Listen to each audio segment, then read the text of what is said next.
Chapter 47. Celaena pulled her red cape around her, savoring its warmth. Why were the duels outside? She'd freeze before the assassin arrived.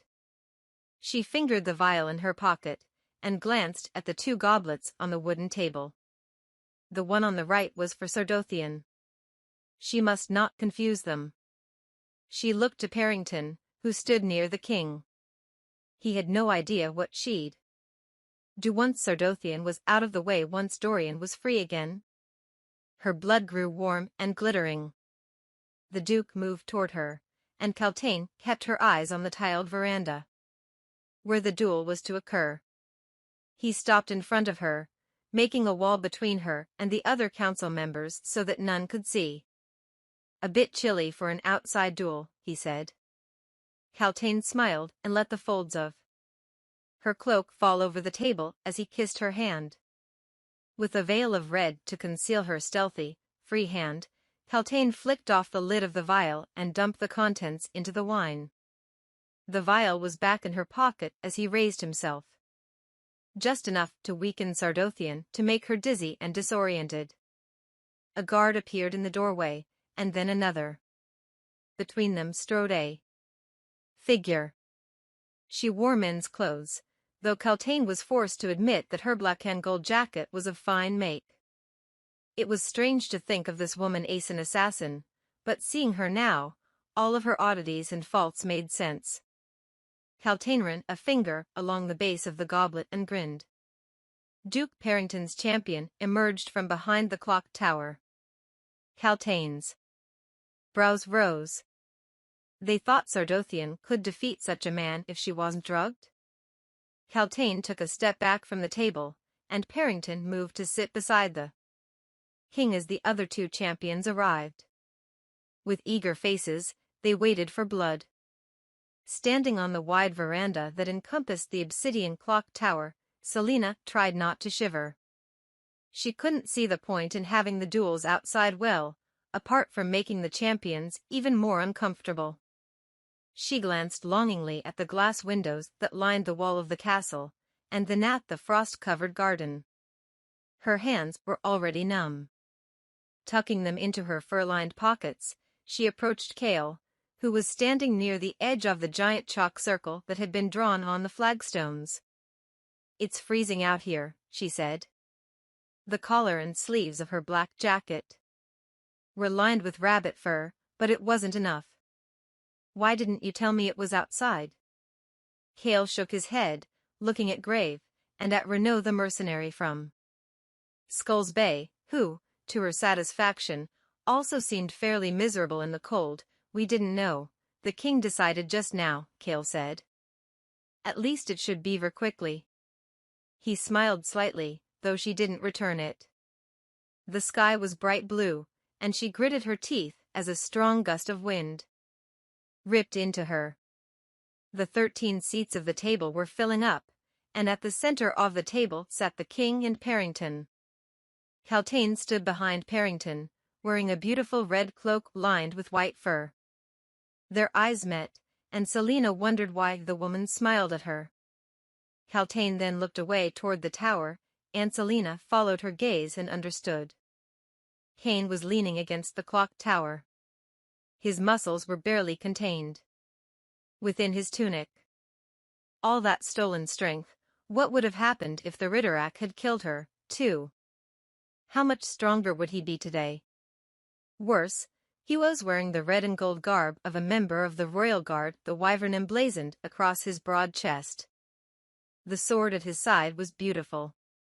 A gift from Parrington, no doubt.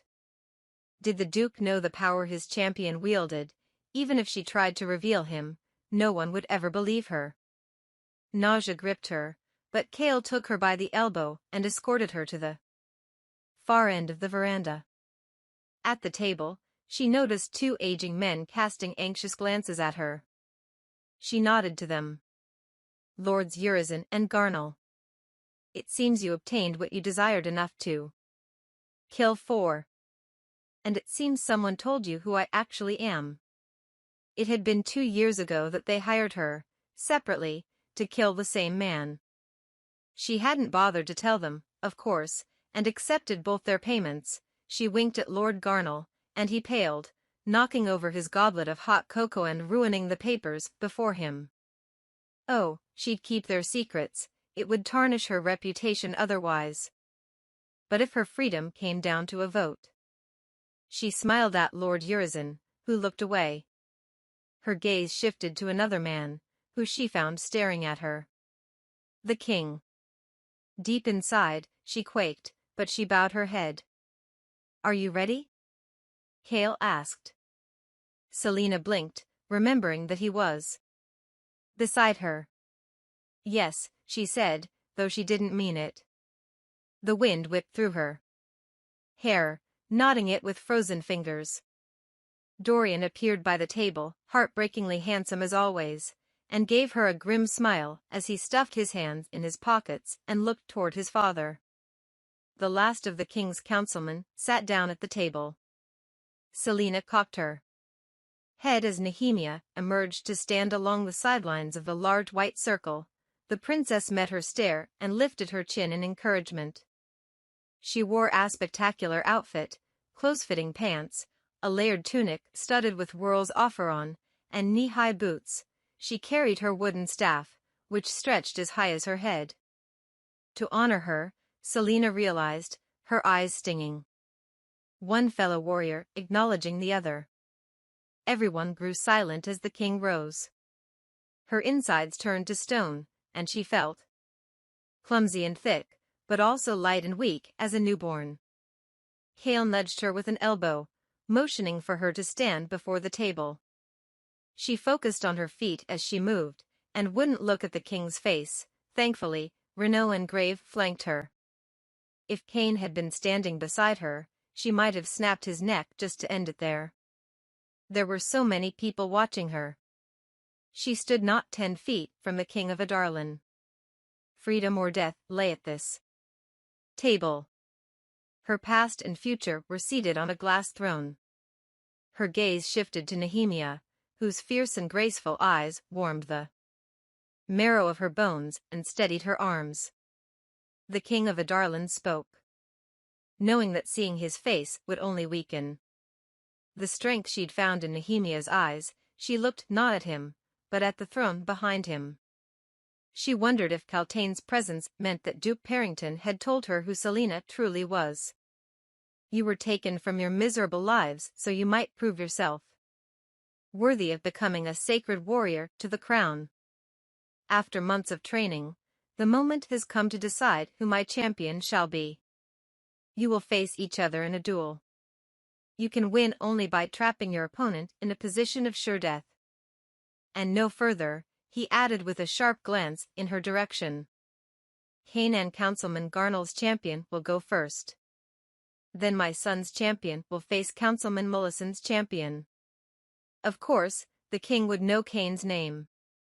He might as well have just declared the brute his champion. The winners will face each other in a final duel. Whoever wins will be crowned king's champion. Is that clear? They nodded. For a heartbeat, she saw the king with stark clarity. He was just a man with too much power. And in that one heartbeat, she didn't fear him. "I will not be afraid," she vowed, wrapping the familiar words around her heart. "Then let the duels commence on my command," the king said. Taking that as a sign that she could clear out of the ring, Celaena stalked to where Cale stood and took up a place beside him. Cain and Renaud bowed to the king, then to each other, and drew their swords. She ran an eye down Renaud's body as he took his stance. She'd seen him square off against Cain before. He'd never won, but he always managed to hold out longer than she would have thought possible. Perhaps he'd win. But Cain lifted his sword. He had the better weapon. And he had half a foot on Renaud. "Begin," the king said. Metal flashed. They struck each other and danced back. Renaud, refusing to take up the defensive, swept forward again, landing a few strong blows on Cain's blade. She forced her shoulders to relax, forced herself to breathe down the cold air. "Do you think it was just poor luck," she murmured to Cale, "that I'm the one going second?" He kept his attention on the duel. "I think you'll be allowed proper time to rest."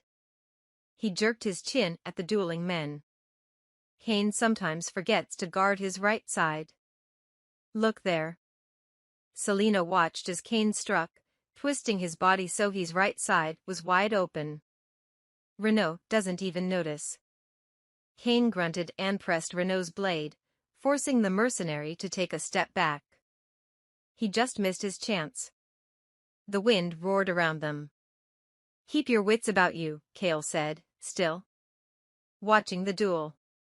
Renaud was retreating, each swing of Kane's blade taking him closer and closer to the line of chalk that had been drawn on the ground.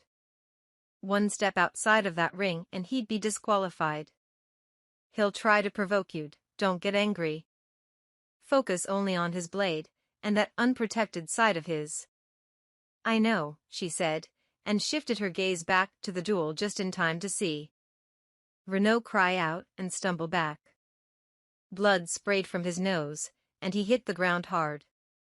Kane, his fist smeared with Renaud's blood, only smiled as he pointed the blade at Renaud's heart. The mercenary's bloody face went white, and he bared his teeth as he stared up at his conqueror. She looked at the clock tower. He hadn't lasted 3 minutes. There was polite clapping, and Celaena noticed that Lord Garnell's face was set with fury. She could only guess how much money he'd just lost. "A valiant effort," said the king. Kane bowed and didn't offer Renaud a hand to help him rise before he stalked toward the opposite end of the veranda. With more dignity than Celaena had expected, Renaud got to his feet and bowed to the king, mumbling his thanks. Clutching his nose, the mercenary slunk away. What had he stood to lose, and where would he return to now? Across the ring, Graves smiled at her as he wrapped a hand around the hilt of his sword. She bit down on her grimace at the sight of his teeth. Of course, she'd aimed to duel the grotesque one. At least Renaud had been clean-looking. "We will begin in a moment," the king said. "Prepare your weapons." With that, he turned to Parrington and began speaking too quietly for anyone else to hear in the blustering wind. Celaena turned to Cale. But instead of handing her the plain as porridge sword she usually wielded in practice, he drew his own blade. "The eagle-shaped pommel glinted in the midday Sunday here," he said. She blinked at the blade, and slowly raised her face to look at him. She found the rolling earthen hills of the north in his eyes. It was a sense of loyalty to his country that went beyond the man seated at the table. Far inside of her, she found a golden chain that bound them together. "Take it," he said. Her heartbeat thundered in her ears. She lifted a hand to grab the blade, but someone touched her elbow. "If I may," Nehemia said in Ioway, "I'd like to offer this to you instead." The princess held out her beautifully carved iron-tipped staff. Celaena glanced between Cale's sword and her friend's weapon. The sword, obviously, was the wiser choice, and for Cale to offer his own weapon made her feel strangely lightheaded, but the staff. Nehemia leaned in to whisper in Celaena's ear. "Let it be with an Ioway weapon that you take them down." Her voice hitched. "Let wood from the forests of Ioway defeat steel from a Darlin. Let the king's champion be someone who understands how the innocents suffer." Hadn't Elena said almost the same thing all those months ago?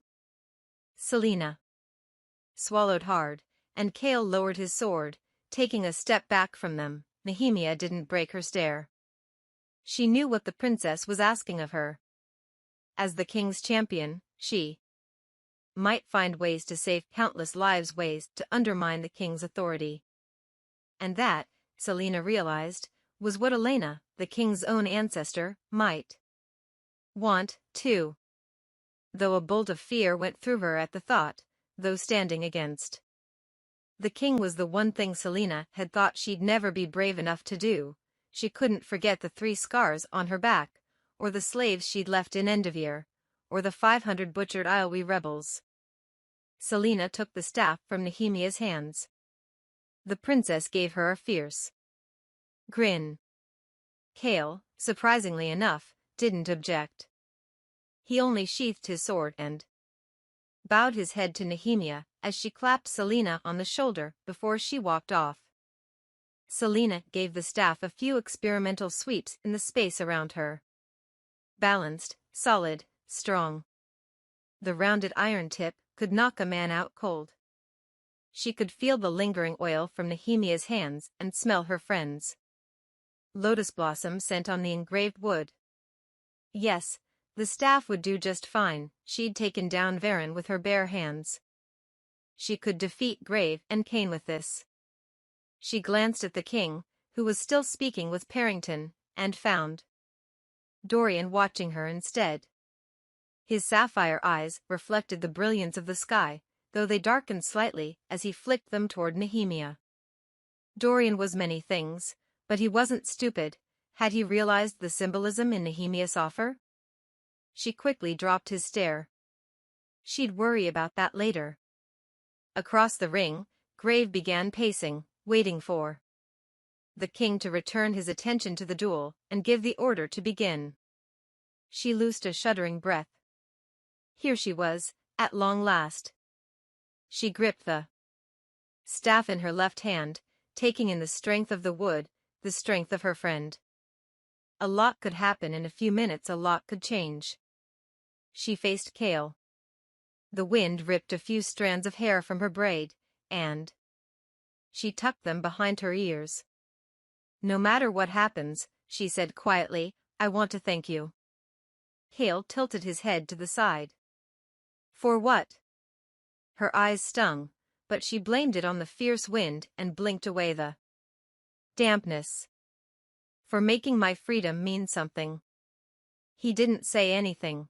He just took the fingers of her right hand and held them in his thumb brushing the ring she wore. Let the second duel commence, the king boomed, waving a hand toward the veranda. Cale squeezed her hand, his skin warm in the frigid air. Give him hell, he said. Grave entered the ring and drew his sword. Pulling her hand from Cale's, Celaena straightened her spine as she stepped into the ring. She quickly bowed to the king, then to her opponent. She met Grave's stare and smiled as she bent her knees, holding the staff in 2 hands. You have no idea what you're getting yourself into, little man. Chapter 48. As she expected, Grave launched himself at her, going straight for the center of the staff in his hope to break it. But Celaena whirled away. As Grave struck nothing but air, she slammed the butt of the staff into his spine. He staggered, but kept upright, turning on one foot as he charged after her again. She took the blow this time, angling her staff so he hit the bottom half. His blade wedged in the wood, and she jumped toward him, letting the force of his own blow snap the upper part of the staff straight into his face. He stumbled, but her fist was waiting. As it met with his nose, she savored the rush of pain through her hand and the crunch of his bones beneath her knuckles. She leapt back before he had a chance to strike. Blood gleamed as it trickled from his nose. Bitch, he hissed, and swung. She met his blade, holding the staff with both hands, pushing the wood shaft into his sword, even when it let out a splintering groan. She shoved him, grunting, and spun. She whacked the back of his head with the top of the staff, and he teetered, but regained his footing. He wiped at his bloody nose, eyes gleaming as he panted.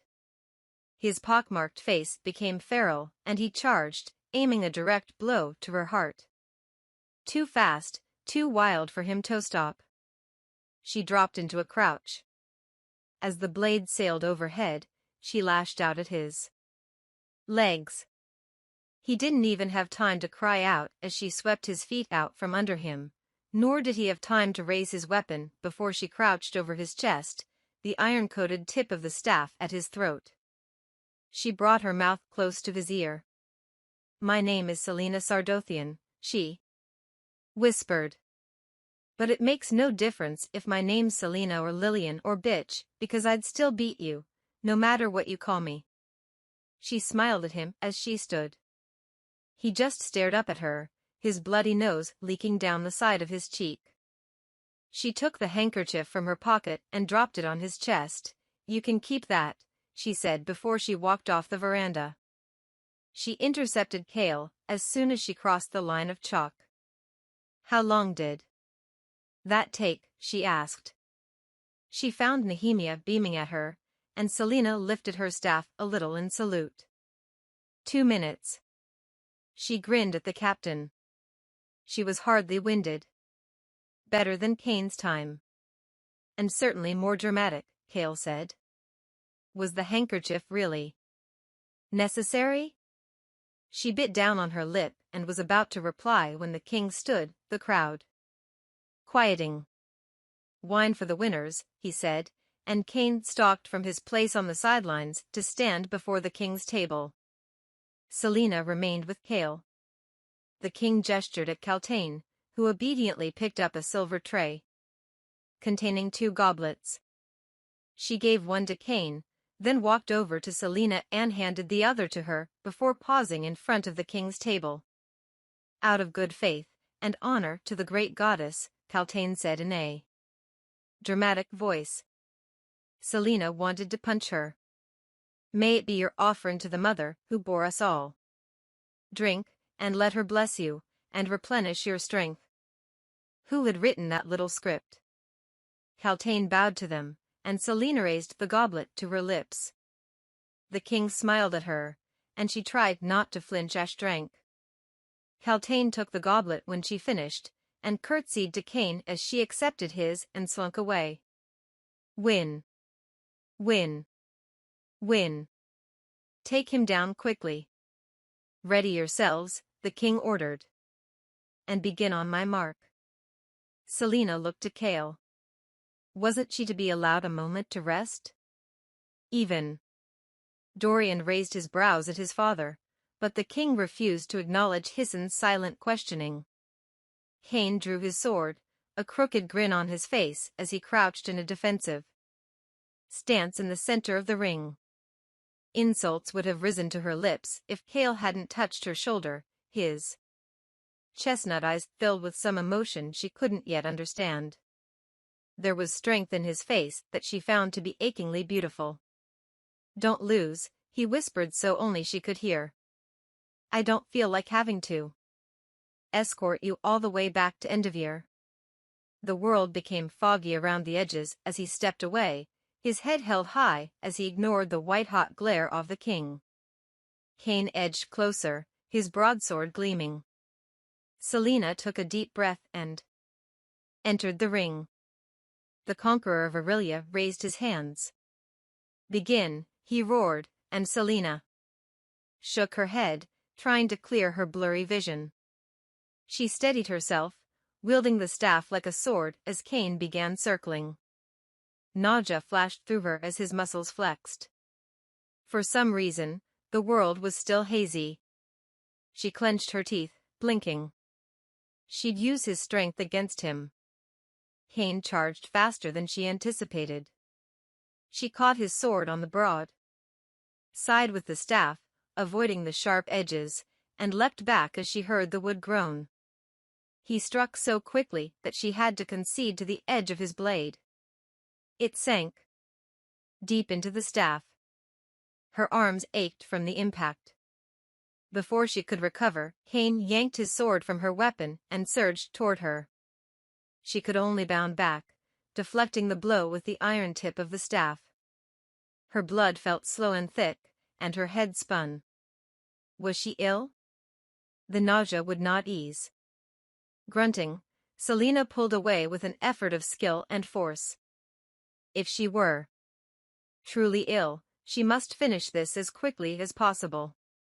It was not a showcase of her abilities, especially if that book had been right and Cain had been granted the strength of all those dead champions. Switching on to the offensive, she nimbly swept toward him. He parried Celaena's attack with a brush of his blade. She brought the staff down upon his sword, splinters flying into the air. Her heart pounded in her ears, and the sound of wood against steel became almost unbearable. Why were things slowing down? She attacked faster and faster, stronger and stronger. Cain laughed, and she almost screamed in anger. Each time she moved a foot to trip him, each time they came too close, she either became clumsy or he stepped away, as if he knew what she planned all along. She had the infuriating feeling that he was toying with her, that there was some joke she didn't understand. Celaena whipped the staff through the air, hoping to catch him upon his unprotected neck. But he deflected, and though she spun and tried to knock him in his stomach, he blocked her again. "Not feeling well," he said, showing his white, gleaming teeth. "Perhaps you shouldn't have been holding back all those." Wham! She grinned as the shaft of her staff slammed into his side. He bent over, and her leg lashed out and swept him off his feet, sending him crashing to the ground. She raised her staff, but a sick feeling rushed through her so powerful that her muscles slackened. She had no strength. He knocked aside her blow as if it was nothing, and she retreated while he rose. And that's when she heard the laugh, soft, feminine, and vicious. Celaena's feet stumbled, but she stayed upright as she dared a glance at the lady and the goblets on the table before her. And that's when she knew that it hadn't been wine in that glass, but bloodbane, the very drug she'd missed in the test at best. It caused hallucinations and disorientation. At worst, she had difficulty holding the staff. Cain came at her, and she had no choice but to meet his blows, barely having the strength to raise the weapon each time. How much bloodbane had they given her? The staff cracked, splintered, and groaned. If it were a lethal dose, she'd be dead by now. They must have given her enough to disorient her, but not enough that it would be easy to prove. She couldn't focus, and her body became hot and cold. Cain was so large he was a mountain, and his blows, they made Cale seem like a child. "Tired already?" he asked. "It's a pity all of that yapping didn't amount to much." He knew. He knew they'd drugged her. She snarled and lunged. He stepped aside, and her eyes went wide as she hit nothing but air, air, air, until he slammed his fist into her spine, and she only saw the blur of the slate tiles before they collided with her face. "Pathetic," he said, his shadow falling over her as she flipped onto her back, scrambling away before he could get closer. She could taste the blood in her mouth. This couldn't be happening. They couldn't have betrayed her like this. "If I were grave, I'd be insulted that you'd beaten me." Her breath came fast and hard, and her knees ached as she stumbled upright, charging at him. Too fast for her to block, he grabbed her by the collar of her shirt and hurled her back. She kept upright as she tripped, and stopped a few feet from him. Cain circled her, swinging his sword idly. His eyes were dark, dark like that portal to that other world. He was drawing out the inevitable, a predator playing with his meal before eating it. He wanted to enjoy every moment. She had to end this now, before the hallucinations started. She knew they'd be powerful. Seers had once used bloodbane as a drug to view spirits from other worlds. Celaena shot forward with a sweep of the staff. Wood slammed into steel. The staff snapped in two. The iron-tipped head soared to the other side of the veranda, leaving Celaena with a piece of useless wood. Cain's black eyes met with hers for a moment before his other arm lashed out and connected with her shoulder. She heard the crack before she felt the pain, and Celaena screamed, dropping to her knees as her shoulder dislocated. His foot met with the shoulder, and she went flying backward, falling so hard that her shoulder relocated with a sickening crunch. The agony blinded her, the world went in and out of focus, things were so slow. Kane grabbed the collar of her jacket to pull her to her feet. She staggered back. Out of his grasp, the ground rushing beneath her, and then fell hard. She raised the shaft of broken wood with her left hand. Kane, panting and grinning, approached. Dorian clenched his teeth. Something was terribly wrong. He'd known it from the moment the duel started, and began sweating when she had the opportunity to bestow a winning blow and failed to deliver it. But now, he couldn't watch as Kane kicked her shoulder, and felt as if he'd vomit when the brute picked her up and she fell to the ground. She kept wiping her eyes, and sweat shone on her forehead. What was wrong? He should stop it, he should call off the duel now. Let her start tomorrow. With a sword and her senses. Cale hissed, and Dorian almost cried out as Celaena attempted to stand, but collapsed. Kane teased her, breaking not only her body, but her will. He had to stop it. Kane swung his sword at Celaena, who threw herself backward but not fast. Enough. She yelped as the blade sliced across her thigh, clothing and flesh ripping. Blood colored her pants. Despite it, she stood again, her face set in defiant rage. Dorian had to help her. But if he interfered, they might just proclaim Kane the victor. So he watched, in growing horror and despair, as Kane's fist slammed into her jaw. Her knees twisted as she fell. Something in Cale began fraying as Celaena raised her bloodied face to look at Kane. I expected better, Kane said as Celaena crawled into a kneeling position, still clutching at her useless piece of wood. She panted through her teeth, blood leaking from her lip. Kane studied her face as if he could read it, as if he could hear something Cale couldn't. And what would your father say? An expression flashed across Celaena's eyes that bordered on fear and confusion. Shut your mouth, she said, her words trembling as she fought the pain of her wounds. But Kane kept staring at her, his smile growing. It's all there, he said. Right. Under that wall you built on top of it. I can see it clear as day. What was he talking about? Kane lifted his sword and ran his finger through the blood, her blood. Cale reigned in his disgust and anger. Kane let out a breathy laugh. What was it like when you woke up between your parents, covered in their blood? Shut your mouth, she said again, her free hand clawing at the ground, her face twisted with rage and anguish. Whatever wound Kane was touching, it burned. Your mother was a pretty young thing, wasn't she? Kane said. Be quiet. She tried to surge to her feet, but her injured leg kept her down.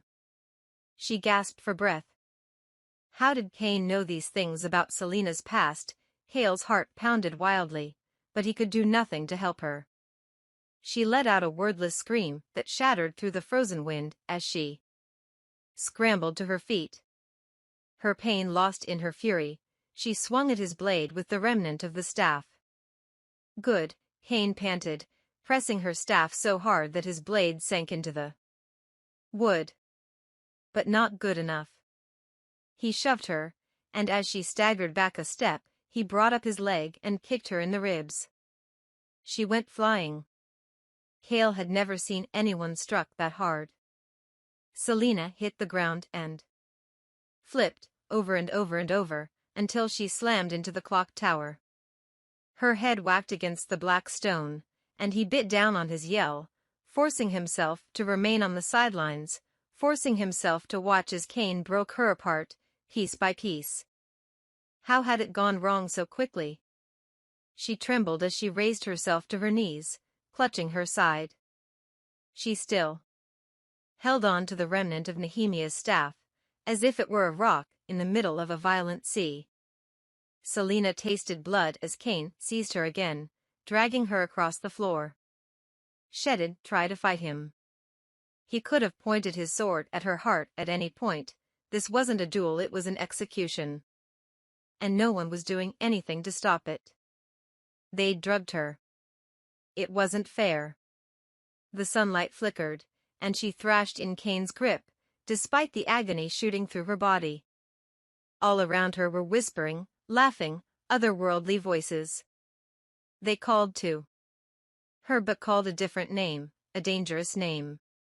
She glanced skyward, seeing the tip of Cain's chin before he hoisted her onto her feet and slammed her face first into a wall of freezing, smooth stone. She was enveloped in familiar darkness. Her skull ached with the impact, but Celaena's cry of pain was cut short as she opened her eyes to the dark and saw what appeared. Something dead stood before her. It was a man, his skin pale and rotting. His eyes burned red, and he pointed at her in a broken, stiff way. His teeth were all sharp, and so long they barely fit into his mouth. Where had the world gone? The hallucinations must be starting. Light flashed as she was yanked back, and her eyes bulged as Cain threw her to the ground near the edge of the ring. A shadow passed across the sun. It was over. She would die, or lose, and be sent back to Enderveer. It was over. Over. 2 black boots came into view, then a pair of knees as someone crouched on the edge of the ring. "Get up," Cale whispered. She couldn't bring herself to look him in the face. It was over. Cain began laughing, and she felt the reverberations of his steps as he walked around the ring. "Is this all you have to offer?" he shouted triumphantly. Celaena trembled. The world was awash with fog and darkness and voices. "Get up," Cale said again, louder. She could only stare at the white line of chalk that marked the ring. Cain had said things he couldn't possibly know, he'd seen it in her eyes. And if he knew about her past? She whimpered, hating herself for it, and for the tears that began sliding down her face, across the bridge of her nose and onto the floor. It was all over. "Celaena," Cale said gently. And then she heard the scraping noise as his hand came into view, sliding across the flagstones. His fingertips stopped just at the edge of the white line. "Celaena," he breathed, his voice laced with pain and hope. This was all she had left, his outstretched hand, and the promise of hope, of something better waiting on the other side of that line. Moving her arm made sparks dance before her eyes, but she extended it until her fingertips reached the line of chalk, and stayed there, not a quarter of an inch from Cale, the thick white mark separating them. She lifted her eyes to his face, and found his gaze lined with silver. "Get up," was all he said. And in that moment, somehow his face was the only thing that mattered. She stirred, and couldn't stop her sob as her body erupted with pain that made her lie still again. But she kept her focus on his brown eyes, on his tightly pressed lips as they parted, and whispered, "Get up." She pulled her arm away from the line, bracing her palm against the frozen ground. She kept his gaze when she moved her other hand beneath her chest, and bit down on the scream of pain as she pushed upward, her shoulder nearly buckling. She slid her good leg under her. As she made to stand, she felt the foot off Cain's steps, and Cale's eyes went wide.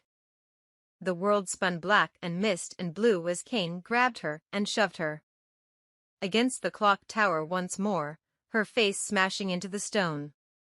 When she opened her eyes, the world shifted. Blackness was everywhere. Deep down, she knew it wasn't just a hallucination. What she saw, who she saw, truly existed just beyond the veil of her world, and the poisonous drug had somehow opened her mind to see them. There were 2 creatures now, and the second one had wings. It was grinning. Grinning just as Celaena didn't have time to shout as it launched into flight. It threw her to the ground, and its claws ripped at her. She thrashed. Where had the world gone? Where was she? There were more of them. More appeared. The dead, demons, monsters. They wanted her. They called her name. Most of them had wings, and the ones that didn't were carried in the talons of others. They struck as they passed, their claws slicing her flesh. They were going to bring her inside their realm, and the tower was the gaping portal. She would be devoured. Terror like she'd never known took over. Celaena covered her head as they swept upon her, and she kicked blindly. Where had the world gone? How much poison had they given her? She was going to die. Freedom or death. Defiance and rage mixed in her blood. She swung her free arm, and it met with a shadowy face with burning coals for eyes. The darkness rippled, and Cain's gaping features appeared. There was sun here. This was reality. How long did she have before another wave of the poison-induced visions took over? Cain reached for her throat, and she flung herself backward. All that he managed to grab was her amulet. With a resounding snap, the eye of Celaena ripped from her neck. The sunlight disappeared, the bloodbane seizing control of her mind again. And Celaena found herself before an army of the dead. The shadowy figure that was Cain raised his arm, dropping the amulet upon the ground. They came for her. Chapter 49. Dorian watched in wide-eyed terror as Celaena thrashed on the ground, waving away things they couldn't see. What was happening? Had there been something in that wine? But there was also something abnormal about the way Cain just stood there, smiling. Was there actually something there that they couldn't see? She screamed. It was the most horrible noise he'd ever heard. Stop it, now, he said to Cale as his friend rose from his spot near the ring.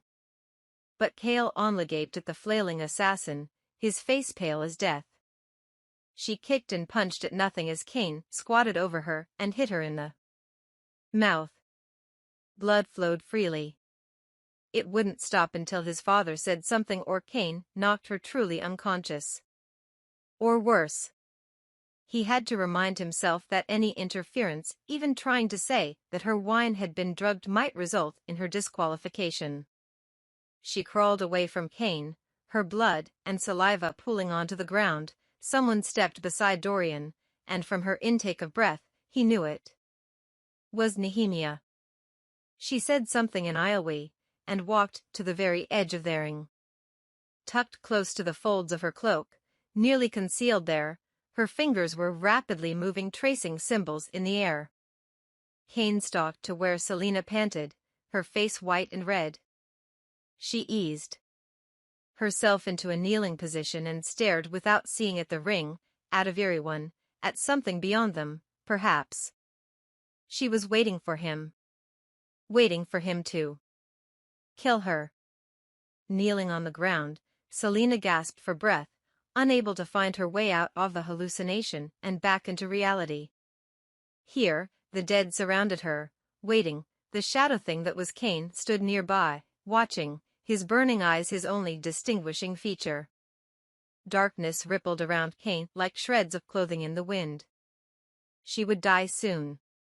Light and darkness. Life and death. Where do I fit in? The thought sent a jolt through her so strong that her hands fumbled for anything to use against him. Not like this.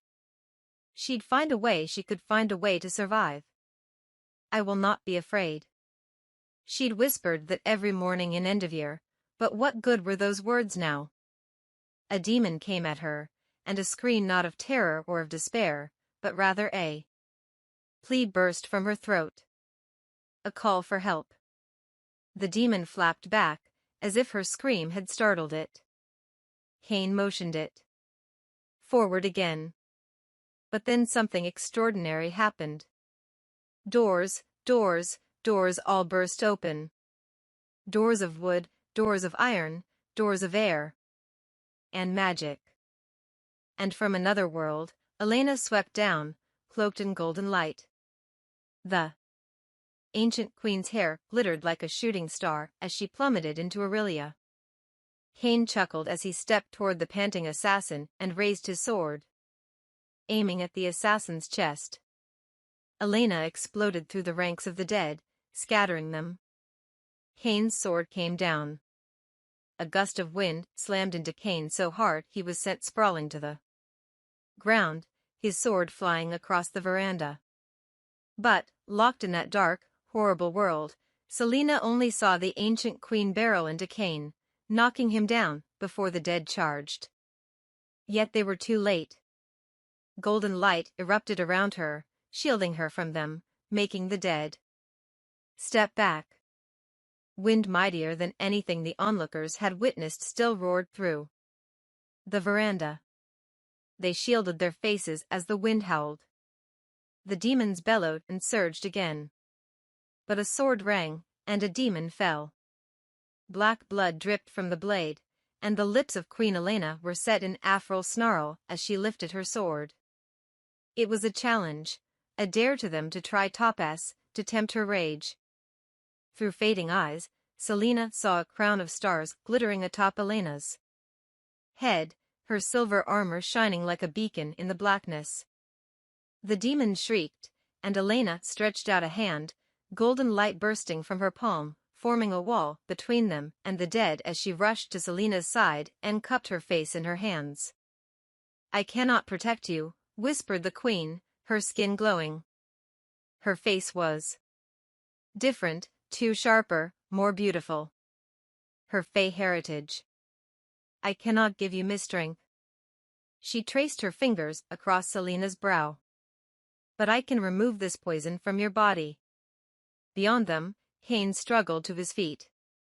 Wind slammed into him from all directions, keeping him trapped in place. From the far end of the veranda, a gust of wind sent the head of the staff rolling in her direction. It clattered to a stop, still a few tantalizing feet away. Celaena put a hand on Celaena's forehead. "Take it," said the queen.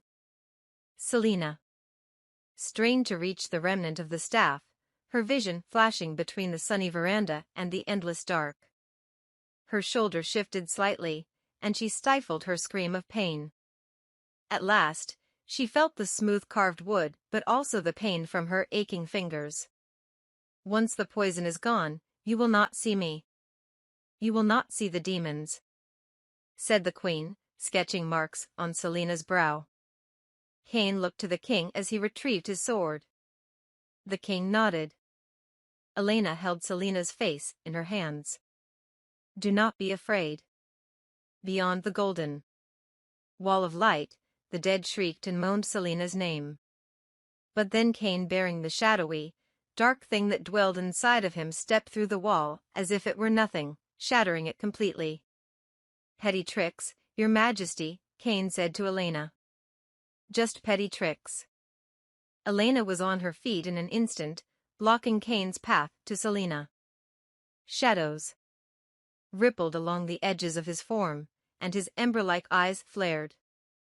Cain's attention was on Celaena as he said, "You were brought here, all of you were, all the players in the unfinished game. My friends," he gestured to the dead, "have told me so." "Be gone," Celaena barked, forming a symbol with her fingers. A bright blue light burst from her hands. Cain howled as it bit into him, the light slashing his shadow body into ribbons. Then it was gone, leaving the swirling crowd of the dead and damned, and Celaena still before them.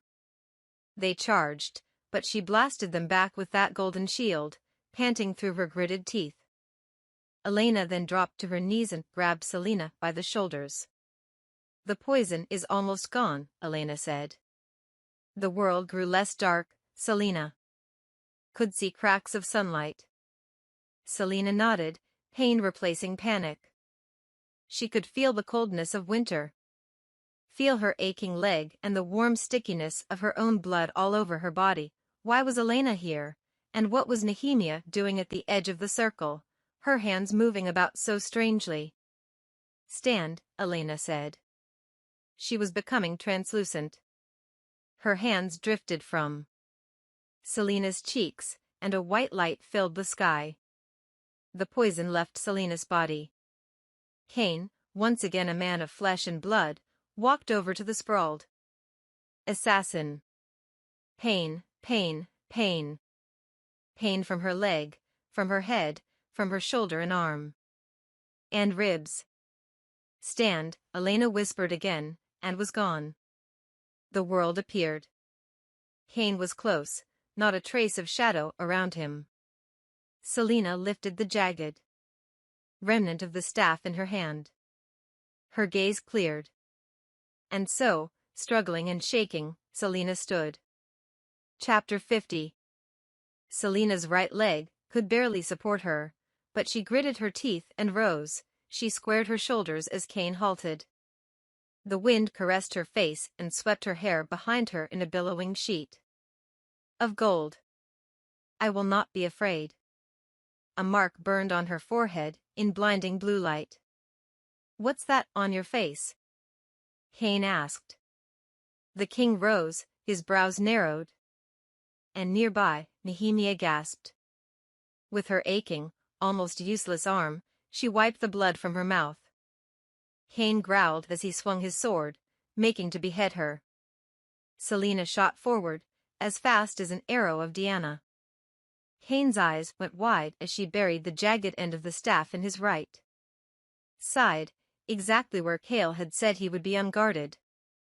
Blood poured onto her hands as she yanked it out, and Cain staggered back, clutching his ribs. She forgot pain, forgot fear, forgot the tyrant who stared at the burning mark on her head with dark eyes. She leapt back a step and sliced open Cain's arm with the broken end of the staff, ripping through muscle and sinew. He swatted at her with his other arm, but she moved aside, cutting the limb as well. He lunged, but she dashed away. Cain sprawled upon the ground. She slammed her foot into his back, and as he lifted his head, he found the knife-sharp remnant of the staff pressed against his neck. "Move, and I'll spill your throat on the ground," she said, her jaw aching. Cain went still, and for a moment, she could have sworn his eyes glowed like coals.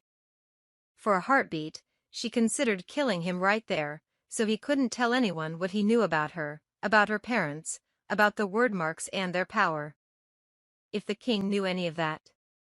Her hand trembled with the effort to keep from driving the spearhead into his neck, but Celaena lifted her bruised face to the king.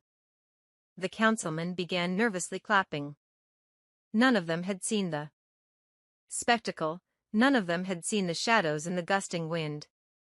The king looked her over, and Celaena willed herself to remain upright, to stand tall as he judged.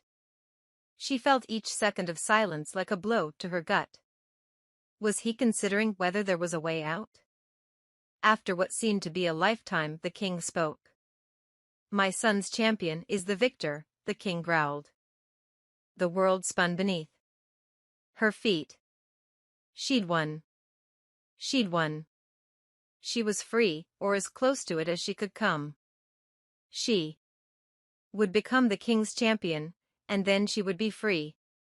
It came crashing down upon her, and Celaena dropped the bloody remnant of the staff on the ground as she removed her foot from Cain's back. She limped away, her breathing hard and ragged. She'd been saved. Celaena had saved her, and she had won. Nehemia was exactly where she'd been standing before, smiling faintly, only. The princess collapsed, and her bodyguards rushed to her side. Celaena made a move to her friend, but her legs gave out, and she fell to the tiles. Dorian, as if released from a spell, dashed to her, throwing himself to his knees beside her, murmuring her name again and again. But she barely heard him. Huddled on the ground, hot tears slid down Celaena's face. She'd won.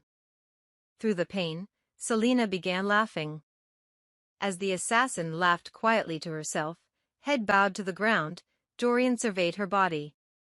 The cut along her thigh wouldn't stop bleeding, her arm hung limp, and her face and arms were a patchwork of cuts and rapidly forming bruises. Cain, his features set with fury, stood not too far behind, blood seeping through his fingers as he clutched his side. Let him suffer. She needs a healer, he said to his father. The king said nothing. You, boy. Dorian snapped to a page. Fetch a healer as fast as you can. Dorian found it difficult to breathe. He should have stopped it when Cain first hit her. He should have done something other than watch when she had so clearly been drugged. She would have helped him, she wouldn't have hesitated. Cale, even, had helped her. He'd knelt down beside the edge of the ring. And who had drugged her? Carefully putting his arms around Celaena, Dorian glanced toward Celaena and Parrington. In doing so, he missed the look exchanged between Cain and his father. The soldier pulled out his dagger. But Cale saw. Cain raised his dagger to strike the girl in the back. Without thinking, without understanding, Cale leapt between them and plunged his sword through Cain's heart. Blood erupted everywhere, showering Cale's arms, his head, his clothes. The blood reeked, somehow, of death and decay. Cain fell, hitting the ground hard. The world became silent. Cale watched the last breath issue from Cain's mouth, watched him die. When it was over and Cain's eyes stopped seeing him, Cale's sword clattered to the ground. He dropped to his knees beside Cain, but didn't touch him. What had he done? Cale couldn't stop staring at his blood-soaked hands. He'd killed him. Cale, Dorian breathed. In his arms, Celaena had gone utterly still. What have I done? Cale asked him. Celaena made a small noise and began shaking. 2 guards helped lift him up, but Cale could only stare at his bloody hands. As they helped him away, Dorian watched his friend disappear into the castle, and then returned to the assassin. His father was already yelling about something. She trembled so badly that her wounds leaked further. He shouldn't have killed him. Now she let out a gasping breath. She saved me, she said, burying her face in his chest. Dorian, she took the poison out of me, she. Oh, gods, I don't even know what happened. Dorian had no idea what she was speaking about, but he held her tighter. Dorian felt the eyes of the council upon them, weighing and considering every word out of her mouth, every move or reaction of his. Damning the council to hell, Dorian kissed her hair. The mark on her brow had faded. What had that meant? What had any of it meant? Cain had touched a nerve in her today when he had mentioned her parents. She'd lost control entirely. He'd never seen her that wild, that frantic. He hated himself for not acting, for standing like a damned coward. He would make it up to her. He would see to it that she was freed, and after that. She didn't fight him when he carried her to her rooms, instructing the physician to follow. He was done with politics and intrigue.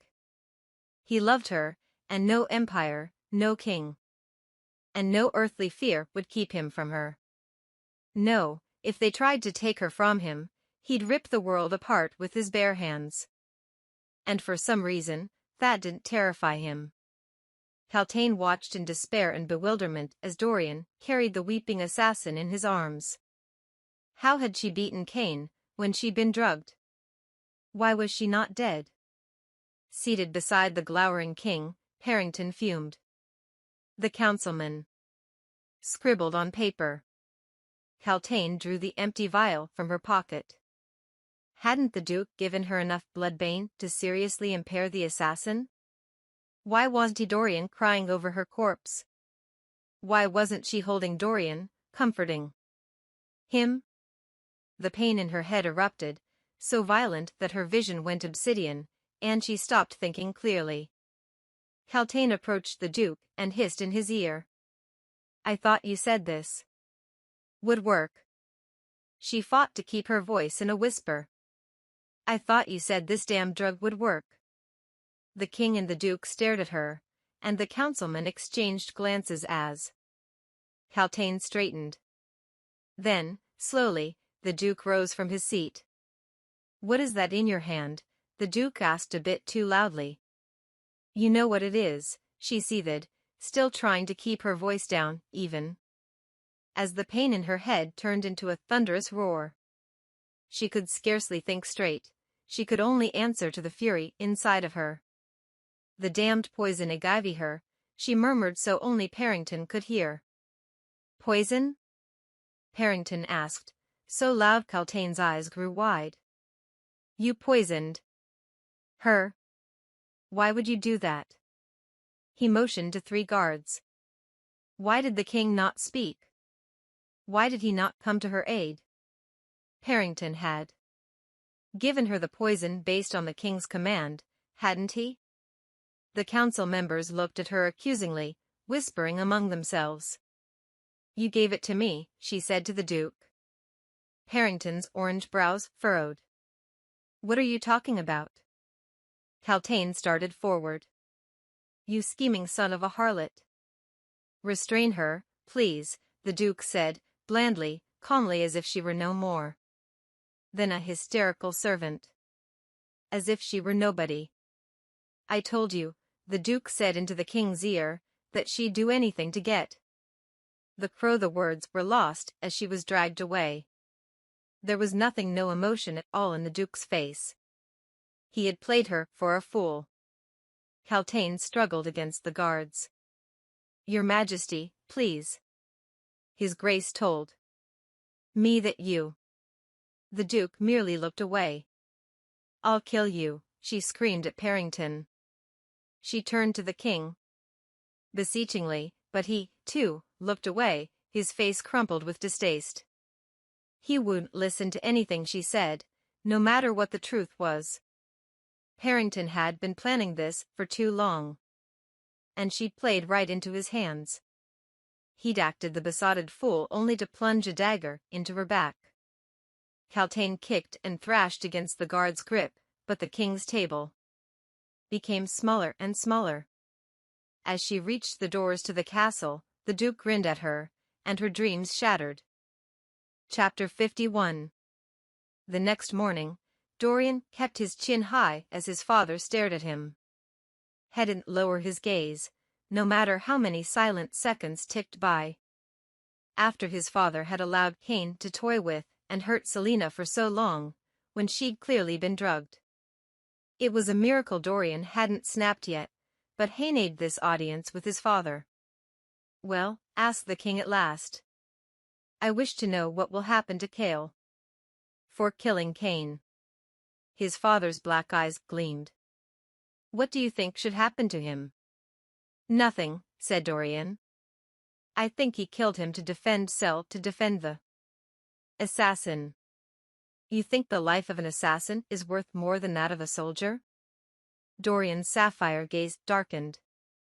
"No, but I believe there was no honor in stabbing her in the back after she'd won. And if he ever found out that Parrington or his father had sanctioned it, or somehow played a hand in Celaena drugging her." Dorian's hands clenched into fists at his sides. "Honor?" The king of Adarlan stroked his beard. "And would you have slain me if I tried to kill her in such a manner?" "You're my father," he said carefully. "I would trust that the choice you made was correct." "What a cunning liar you are. Almost as good as Parrington. So you won't punish Cale?" "I see no reason why I should rid myself of a perfectly capable captain of the guard." Dorian sighed. "Thank you, father." The gratitude in his eyes was genuine. "Is there anything else?" asked the king offhandedly. Dorian glanced at the window, then back at his father, stealing his nerve. Once more. The second reason he'd come. "I want to know what you're going to do with the assassin," he said, and his father smiled in a way that made Dorian's blood run cold. The assassin, his father mused. She was rather disgraceful at the duel. "I don't know if I can have a blubbering woman as my champion, poison or no. She'd been really good. She would have noticed the poison before she drank. Perhaps I should send her back to Endevier." Dorian's temper flared with dizzying speed. "You're wrong about her," he began, but then shook his head. "You'll not see her otherwise, no matter what I tell you. Why should I see an assassin as anything but a monster? I brought her here to do my bidding, not to meddle in the life of my son and empire." Dorian bared his teeth. He'd never dared look at his father like this. It thrilled him, and as his father slowly sat down, Dorian wondered if the king was considering whether he had become a genuine concern. To Dorian's surprise, he realized that he didn't care.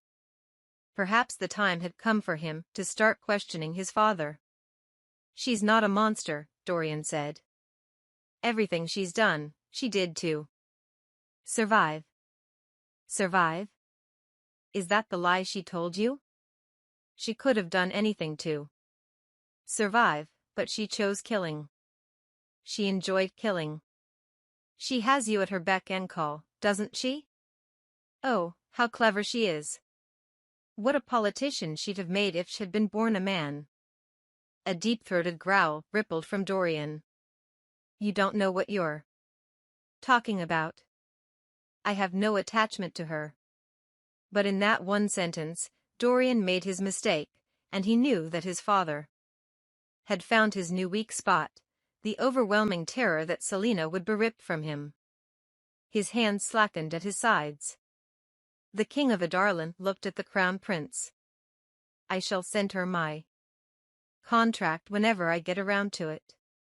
Until then, you do well to keep your mouth shut about it, boy." Dorian drowned in the cold rage that lay inside of him. Yet an image came vividly to his mind, Nehemia handing Celaena her staff at the duel. Nehemiah was no fool. Like him, she knew that symbols held a special kind of power. Though Celaena might be his father's champion, she'd gained the title using a weapon from Ioway. And while Nehemia might be playing a game that she had no chance of winning, Dorian couldn't deny that he greatly admired the princess for daring to play in the first place. Perhaps he might someday work up the nerve to demand retribution for what his father had done to those rebels in Ioway. Not today. Not yet. But maybe he could make a start. So he faced his father, and kept his head held high as he said, "Parrington wishes to use Nehemia as some sort of hostage in order to make the Islewerebels obey." His father cocked his head. "Does he now? It's an interesting idea. Do you agree?" Though Dorian's palms began sweating, he schooled his features into neutrality as he said, "No, I don't. I think we're better than that." "Are we? Do you know how many soldiers and supplies I've lost thanks to those rebels?" "I do, but to use Nehemia like that is too risky. The rebels might use it to gain allies in other kingdoms. And Nehemia is beloved by her people. If you're worried about losing soldiers and supplies, then you'll lose far more if Parrington's plan ignites a full-on rebellion in Ioway. We'd be better off trying to win over Nehemia, trying to work with her to get the rebels to back off. That won't happen if we hold her hostage." Silence fell, and Dorian tried not to fidget as his father studied him. Every heartbeat felt like a hammer striking his body. At last, his father nodded. "I shall order Parrington to stop his planning, then." Dorian almost sagged with relief, but he kept his face blank, kept his words steady as he said, "Thank you for hearing me out." His father didn't reply, and without waiting for his dismissal, the prince turned on his heel and left. Celaena tried not to wince at the pain that shot through her shoulder and leg as she awoke. Swaddled in blankets and bandages, she glanced at the clock on the mantelpiece. It was almost 1 in the afternoon. Her jaw hurt as she opened her mouth. Celaena didn't need a mirror to know that she was covered in nasty bruises. She frowned, and her face throbbed at the movement. Undoubtedly, she looked hideous. She tried unsuccessfully to sit up, everything hurt. Her arm was in a sling, and her thigh stung as her legs moved under the covers. She didn't remember much of what had happened after the duel yesterday, but at least she wasn't dead either by Cain or the king's order. Her dreams last night had been filled with Nehemia and Elena, though, more often than not, they disappeared into visions of demons and the dead. And those things Cain had said. The nightmares were so terrible that Celaena barely slept, despite her pain and exhaustion. She wondered what had become of Elena's amulet. She had a feeling the nightmares were due to its absence, and wished repeatedly for it to be restored to her, even though Cain was now dead. The door to her chambers opened, and she found Nehemia standing in the doorway. The princess only smiled slightly at her as she closed the bedroom door and approached. Fleetfoot lifted her head, her tail slapping against the bed as she wagged it in earnest. "Hello," Celaena said in Ioway. "How are you feeling?"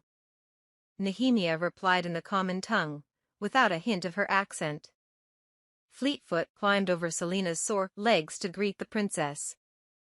"Exactly how I look," Celaena said, her mouth aching at the movement. Nehemia took a seat on the edge of the mattress. As it shifted beneath her, Celaena winced. Recovery wasn't going to be easy. Fleetfoot, done licking and sniffing at Nehemia, curled up in a ball between them and went to sleep. Celaena buried her fingers in her velvet soft ears. "I won't waste time dancing around the truth," Nehemia said. "I saved your life at the duel." She had a hazy memory of Nehemia's fingers making strange symbols in the air. "I didn't hallucinate all of that?" And you saw everything, too?" Celaena tried to sit up a little higher, but found it too painful to even move an inch. "No, you didn't," the princess said. "And yes, I saw everything that you saw. My gifts enable me to see what others normally cannot. Yesterday, the blood-bane Celaena put in your wine made you see it, too, what lurks beyond the veil of this world.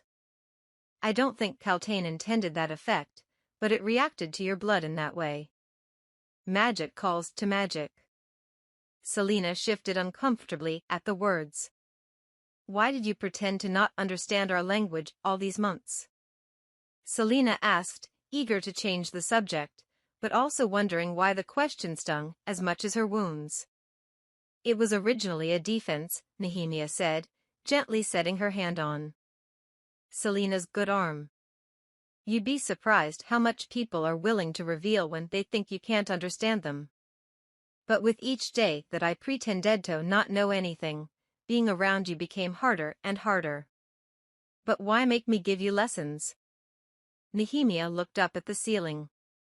"Because I wanted a friend. Because I liked you." "So you truly were reading that book when I came across you in the library?" Nehemia nodded.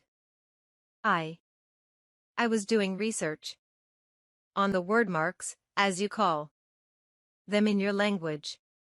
I lied to you when I said I didn't know anything about them. I know all about them. I know how to read them and how to use them. My entire family does, but we keep it a secret, passed down from generation to generation. They are only to be used as a last defense against evil, or in the gravest of illnesses. And here, with magic band, well, even though the word marks are a different kind of power, I'm sure that if people discovered I was using them, I'd be imprisoned for it."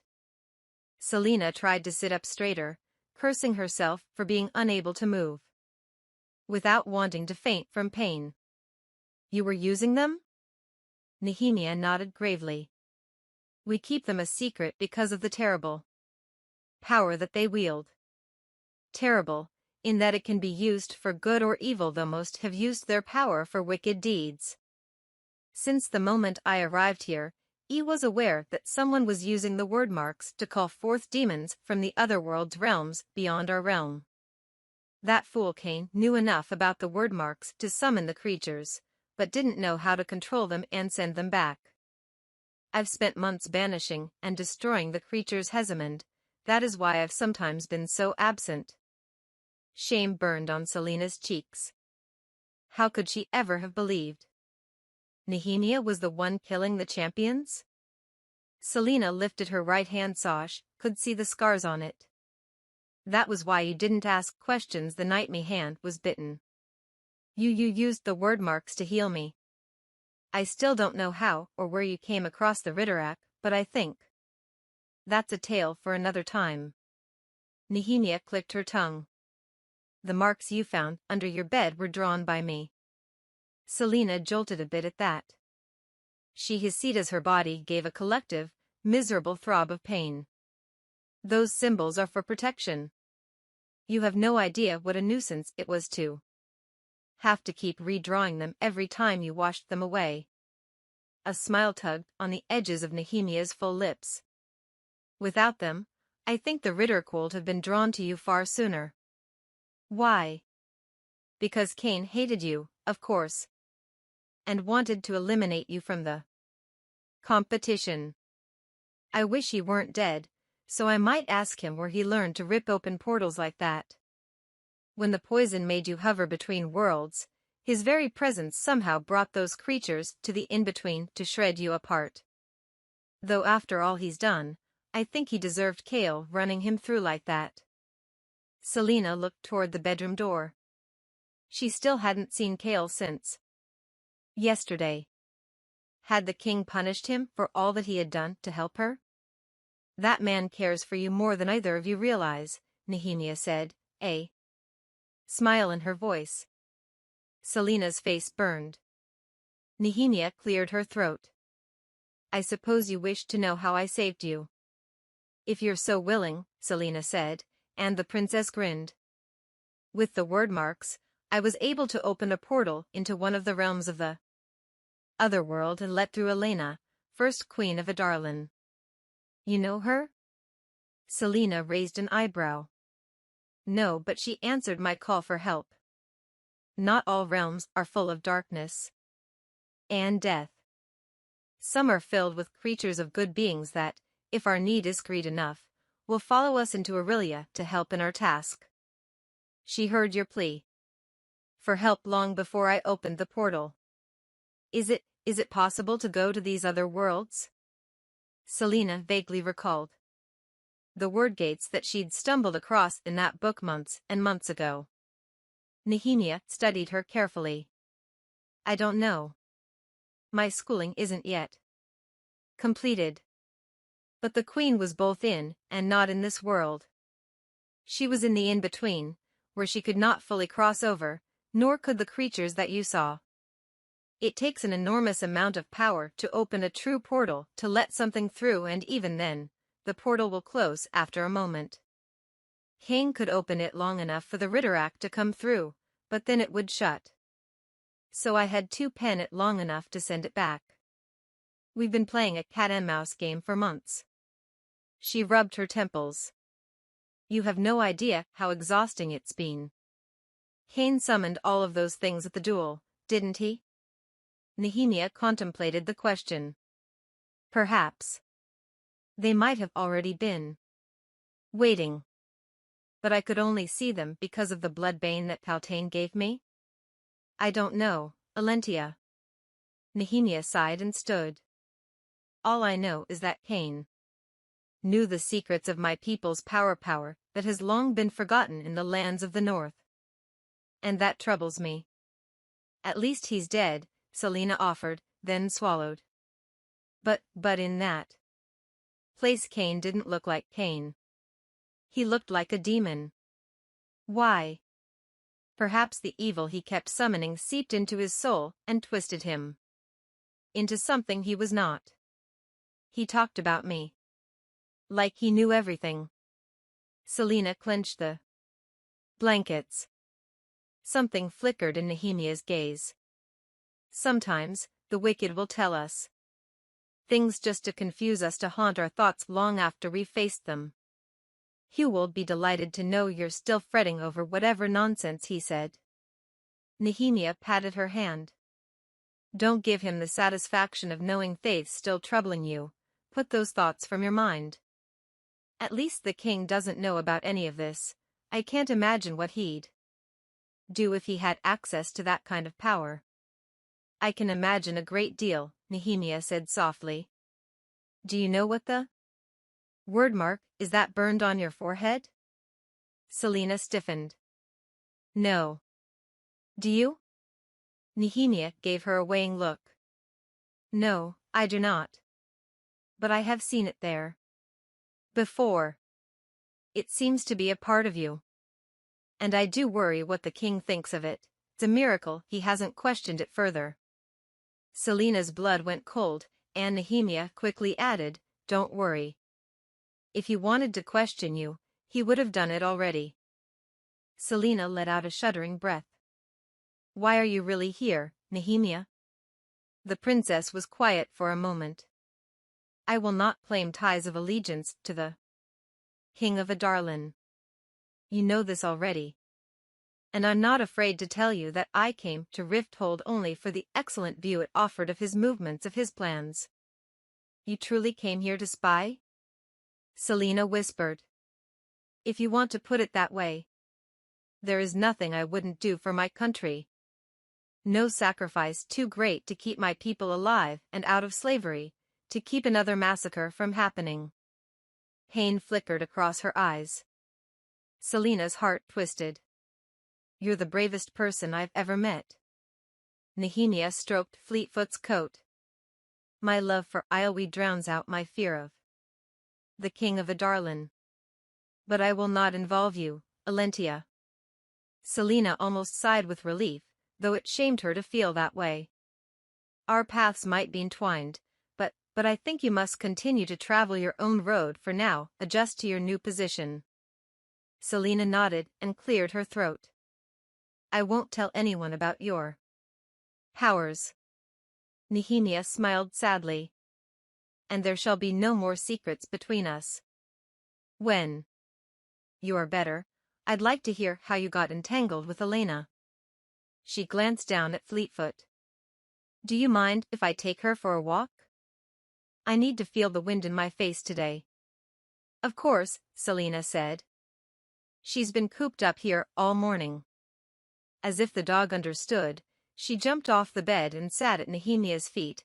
I'm glad to have you as my friend, Alentia, the princess said.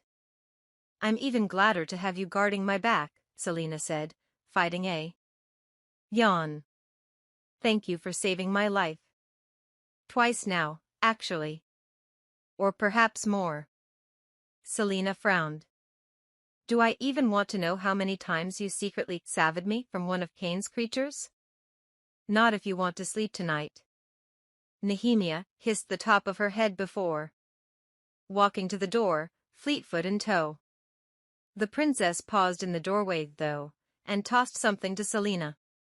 This belongs to you. One of Midgard's picked it up after the duel. It was the eye of Elena. Celaena wrapped a hand around the hard metal of the amulet. Thank you.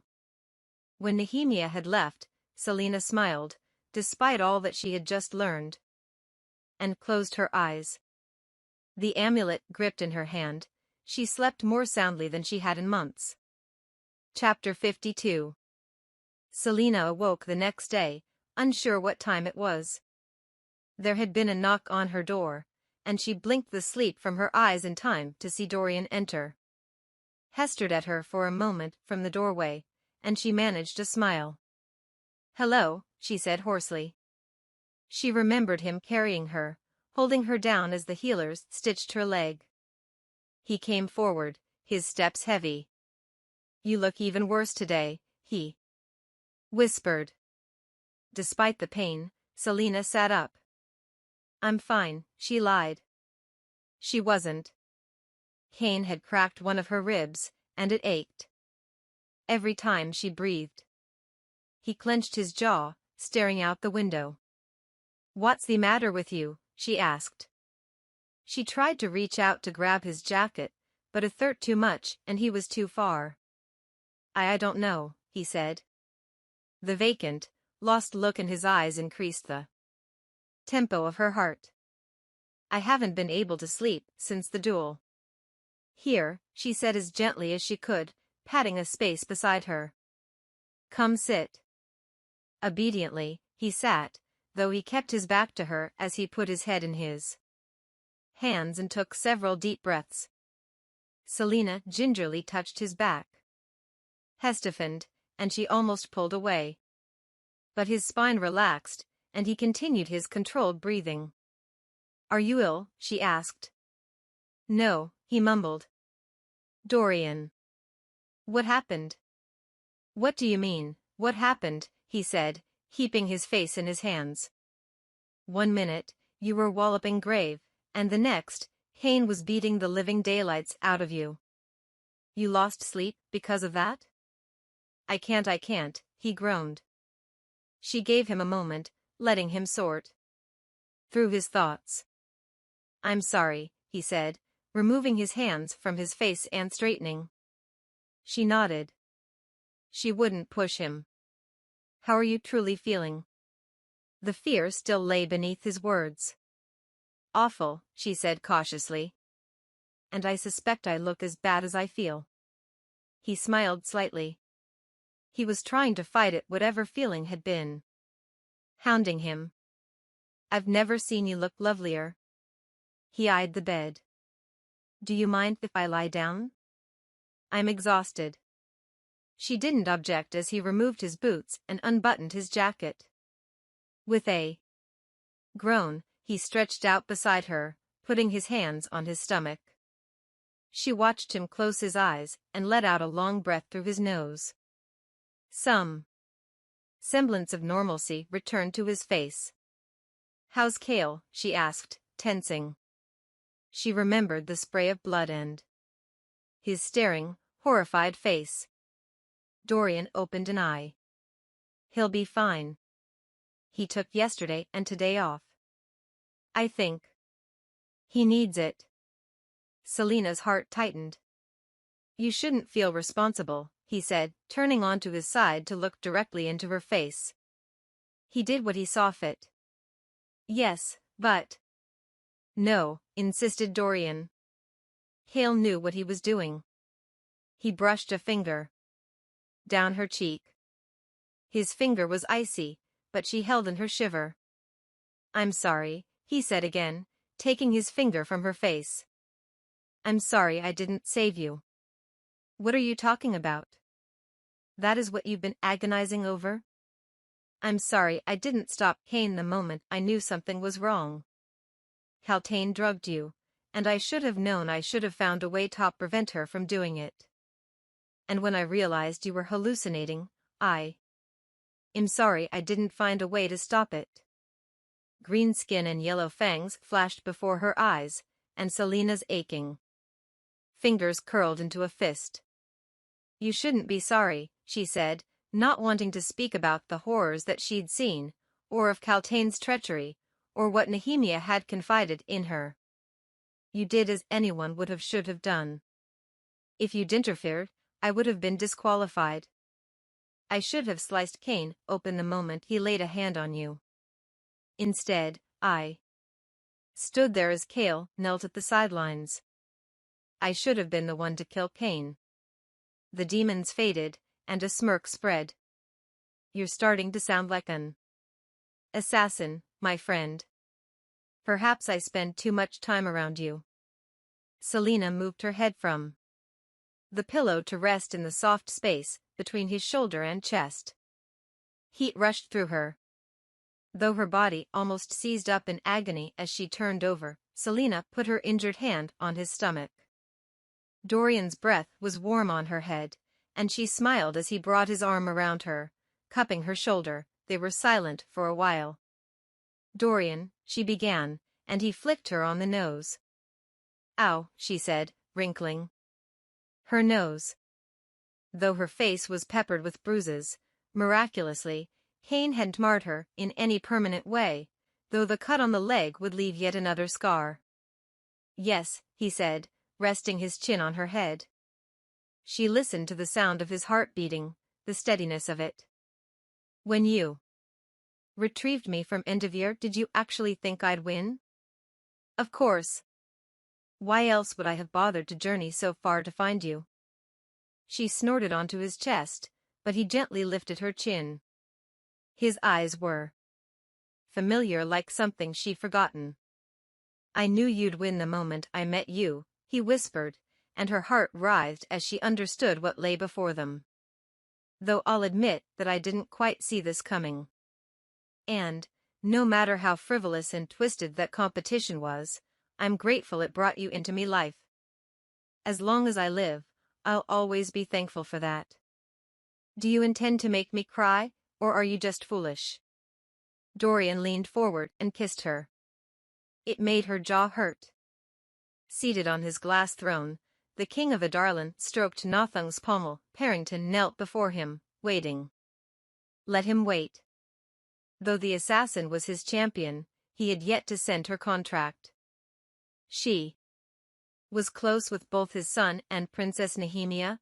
Would appointing her somehow be a risk? But the captain of the guard trusted the assassin well enough to save her life. The king's face became like stone. He wouldn't punish Cale Westfall if Onledo avoided Dorian raising hell in the captain's defense. If only Dorian had been born a soldier, not a reader. But there was a man somewhere in Dorian, a man who could be honed into a warrior. Perhaps a few months at the battlefront would do him some good. A helmet and a sword could do wondrous things to a young man's temperament, and after that show of will and power in his throne room, Dorian could be a strong general, if he was pushed. And as for the assassin, once her injuries were healed, what better person to have at his bidding? Besides, there were no others in whom he could place his trust. Celaena Sardothien was his best and only choice now that Cain was dead. The king traced a mark on the glass arm of his seat. He was well versed in word marks, but he'd never seen one like hers. He would find out. And if it were an indication of some fell deed or prophecy, he'd have the girl hanging by nightfall. Seeing her thrash about while drugged had almost convinced him toward her death. But then he'd felt the angry and furious eyes of the dead. Someone had interfered and saved her. And if these creatures both protected and attacked her, perhaps she was not a person to die at his command. Not before he discovered the meaning of her mark. For now, though, he had more important things to worry about. Your manipulation of Celaena was interesting, said the king at last. Parrington remained kneeling. Were you using the power on her? No, I've relaxed it recently, as you suggested, the Duke replied, rotating the obsidian ring around his thick finger. Besides, she was starting to look noticeably affected, drained and pale, and she even mentioned the headaches. The treachery of Lady Celaena was disturbing, but had he known of Parrington's plan to reveal her character, even to prove how easily she'd adapt to their plans, and how strong her determination ran, he would have prevented it. Such a public revelation only brought about irritating questions. It was clever of you to experiment on her. She's become a strong ally and still suspects nothing of our influence. I have high hopes for this power, Thekin confided, looking at his own black ring. Cain proved the physical transformative effects, and Celaena proves the ability to influence thoughts and emotions. I would like to test its full ability to hone the minds of a few others. Part of me wishes Celaena hadn't been so susceptible, grumbled Parrington. She wanted to use me to get to your son, but I don't want the power to turn her into Cain. Despite myself, I don't like the thought of her rotting in those dungeons for long. Do not fear for Celaena, my friend. She won't remain in the dungeons forever. When the scandal has been forgotten and the assassin is busy with my work, we'll make Celaena an offer she can't refuse. But there are ways of controlling her, if you think she can't be trusted.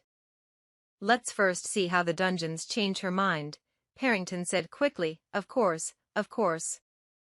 It's only a suggestion. They were silent, and the Duke rose. Duke, the king said, his voice echoing through the chamber. The fire in the mouth-shaped fireplace flickered, and green light filled the shadows of the room. We will soon have much to do in Aurelia. Prepare yourself. And stop pushing your plan to use the Isleweed princess, it's attracting too much attention. The Duke only nodded, bowed, and strode out of the chamber. Chapter 53. Celaena leaned back in her seat and propped her feet on the table, balancing the chair precariously on its hind legs. She savored the stretch and release of tension in her stiff muscles, and turned the page in the book she was holding aloft. Fleetfoot dozed beneath the table, snoring faintly. Outside, the sunny afternoon had transformed the snow into dripping, shimmering water that cast light about the whole bedroom. Her injuries had stopped being so irksome, but she still can't walk without limping. With any luck, she'd start running again soon. It had been a week since the duel. Philippa was already busy with the task of cleaning out Celaena's closet to accommodate more clothing. All the clothing Celaena planned to buy when she was free to venture into Rifthold and do some shopping for herself, once she had her outrageous salary as King's champion, which she'd hopefully start receiving as soon as she signed her contract. Never that would be. With Philippa occupied, Nehemia and Dorian had taken to attending her, and the prince often read aloud to her long into the night. When she finally did sleep, her dreams were filled with archaic words and long-forgotten faces, with word marks that glowed blue, with the king, and with a dead army summoned from the realms of hell. Upon waking, she did her best to forget them, especially the magic. Her doorknob clicked and her heart leapt into her throat. Was it time to finally sign her contract with the king? But it wasn't Dorian or Nehemia, not even a page. The world stopped when Cale entered instead. Fleetfoot rushed to him, tail wagging. Celaena almost fell out of her chair as she removed her feet from the table, and winced at the pain that shot through the wound on her leg. She was standing in an instant, but when she opened her mouth, she had nothing to say. After Cale gave Fleetfoot a friendly rub on the head, the dog trotted back beneath the table, circled twice, and curled up. Why wouldn't he move from the doorway? Celaena glanced at her nightgown and blushed as she noticed him staring at her bare legs. "How are your injuries?" he asked. His voice was soft, and she realized he wasn't staring at the amount of skin she was showing, but rather the bandage wrapped around her thigh. "I'm all right," she said quickly. "The bandage is just to elicit sympathy now." She tried to smile, but failed. I haven't seen you in a week." It had felt like a lifetime. "Have you? Are you all right?" His brown eyes met hers. Suddenly, she was back at the duel, prostrate on the ground, Kane laughing behind her, but all she could see, all she could hear, was Cale as he knelt and reached for her. Her throat tightened. She had understood something in that moment, but she couldn't remember what. Maybe it had been a hallucination, too. "I'm fine," he said, and she took a step toward him, all too aware of how short her nightgown was. "I just wanted to apologize for not checking in on you sooner." She stopped barely a foot away from him and cocked her head. He wasn't wearing his sword. "I'm sure you've been busy," she said. He only stood there. She swallowed and tucked a strand of her unbound hair behind an ear. She took another step closer to him, now having to tip her head back to look into his face.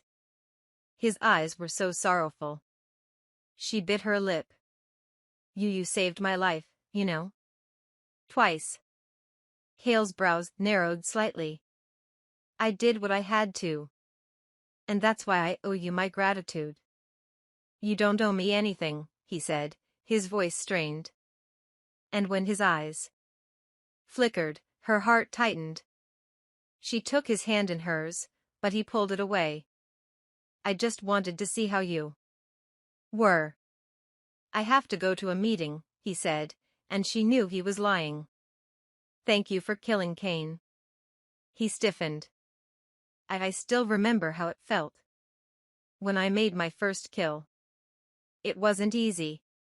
He dropped his gaze to the floor. That's why I can't stop thinking about it. Because it was easy. I just took my sword and killed him. I wanted to kill him. He pinned her with his stare. He knew about your parents. How? I don't know, she lied. She knew very well. Cain's access to the other worlds, to the in-between, to whatever all that nonsense was, had given him the ability to see into her mind, her memories, her soul. Beyond, perhaps. Ackle went through her. Cale's face softened. I'm sorry they died like that. She shut down everything, but her voice as she said, it was very long ago. It had been raining, and I thought the dampness on their bed as I climbed and was from the open window. I awoke the next morning and realized it wasn't rain. She took a jagged breath, one that erased the feeling of their blood on her skin. Arab and Hamel found me soon after that. I'm still sorry, he said. It was very long ago, she repeated. I don't even remember what they looked like. That was another lie. She remembered every detail of her parents' faces. Sometimes, I forget that they ever existed. He nodded, more to confirm that he'd heard her than that he understood. What you did for me, Cale, she tried again. Not even with Cain, but when you. I have to go, he interrupted, and half turned away. Cale, she said, grabbing his hand and whirling him to face her. She only saw the haunted gleam in his eyes before she threw her arms around his neck and held him tightly. He straightened, but she crushed her body into his, even though it still aggravated her wounds to do so. Then, after a moment, his arms wrapped around her, keeping her close to him, so close that as she shut her eyes and breathed him in, she couldn't tell where he ended and she began. His breath was warm on her neck as he bent his head, resting his cheek against her hair.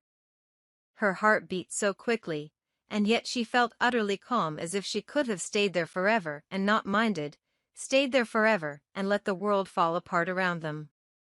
She pictured his fingers, pushing against that line off chalk, reaching for her despite the barrier between them. Is everything all right? Dorian's voice sounded from the doorway. Cale pulled away from her so fast that she nearly stumbled back. Everything's fine, he said, squaring his shoulders. The air had turned cold, and Celaena's skin prickled as his warmth vacated her body. She had a hard time looking at Dorian as Cale nodded to the prince and left her chambers. Dorian faced her as Cale left. But Celaena remained watching the door, even after Cale had shut it behind him. I don't think he's recovered well from killing Cain, Dorian said. Obviously, she snapped. Dorian raised his brows, and she sighed. I'm sorry. You two looked like you were in the middle of something, Dorian said. Cautiously. It's nothing. I just felt bad for him, is all. I wish he hadn't run off that quickly. I have some good news. Her stomach twisted. My father stopped dragging his feet about drawing up your contract, or to sign it in his council chamber tomorrow. You mean I'm officially the king's champion? It turns out he doesn't hate you as much as he let on.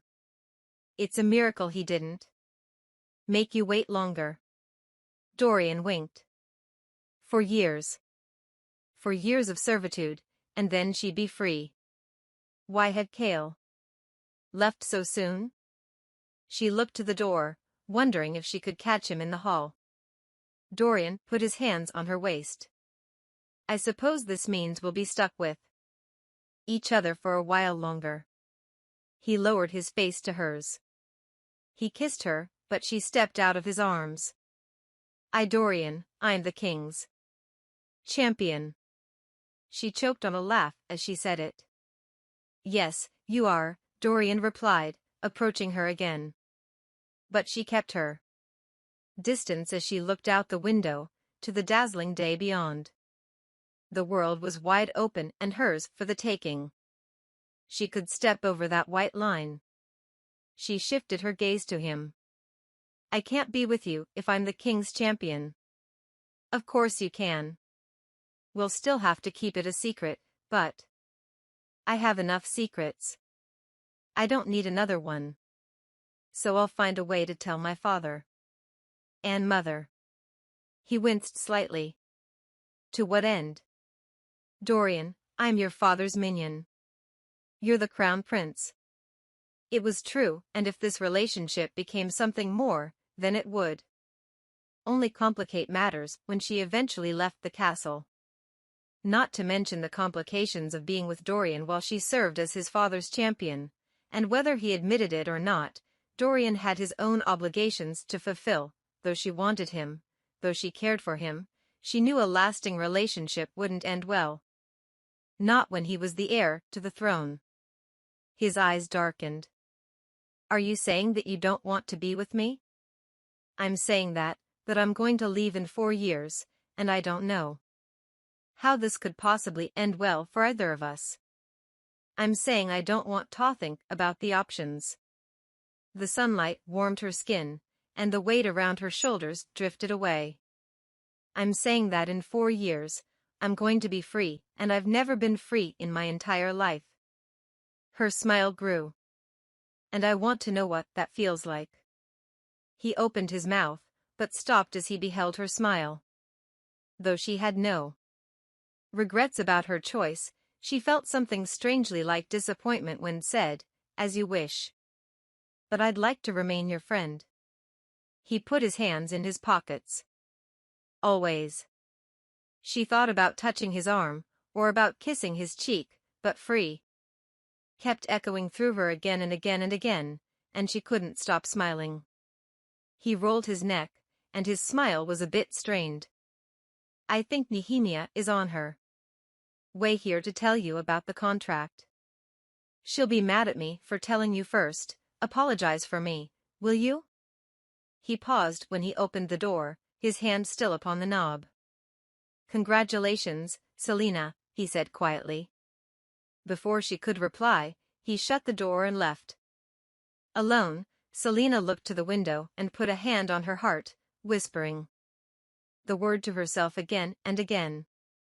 Chapter 54. Several hours later, Hale stared at the door to her dining room.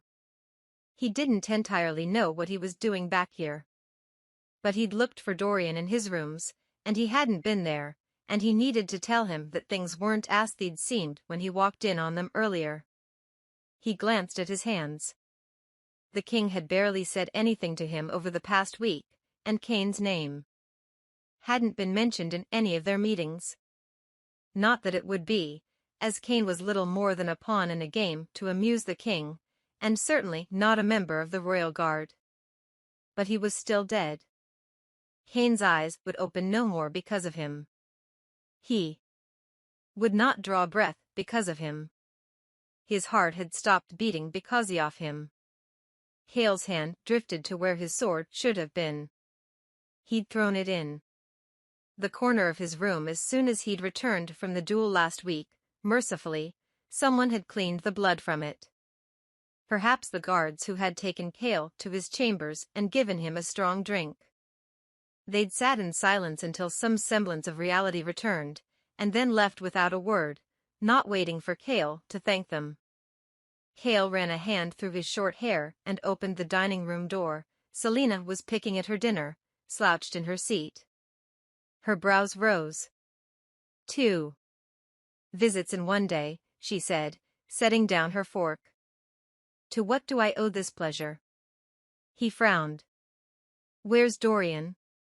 Why would Dorian be here? I thought he usually came here at this hour. Well, don't expect to find him here after today. He approached, stopping at the edge of the table. Why? She popped a piece of bread into her mouth.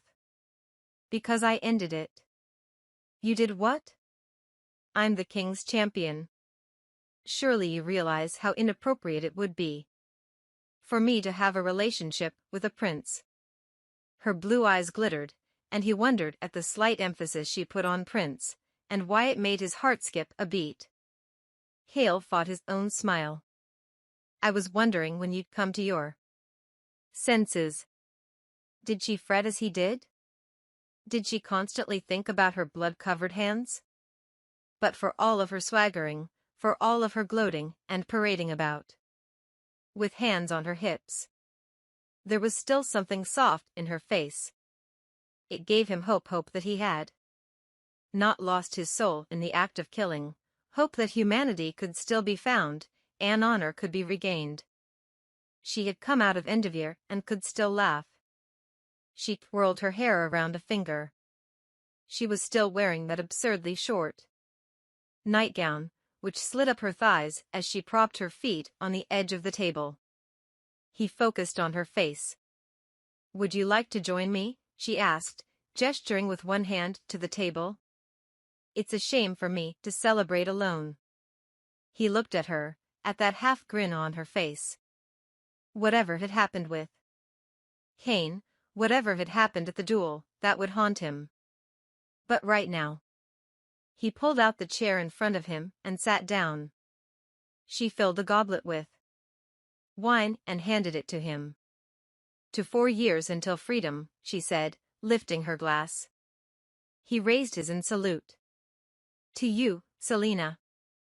Their eyes met, and Cale didn't hide his smile as she grinned at him. Perhaps 4 years with her might not be enough. Celaena stood in the tomb, and knew she was dreaming.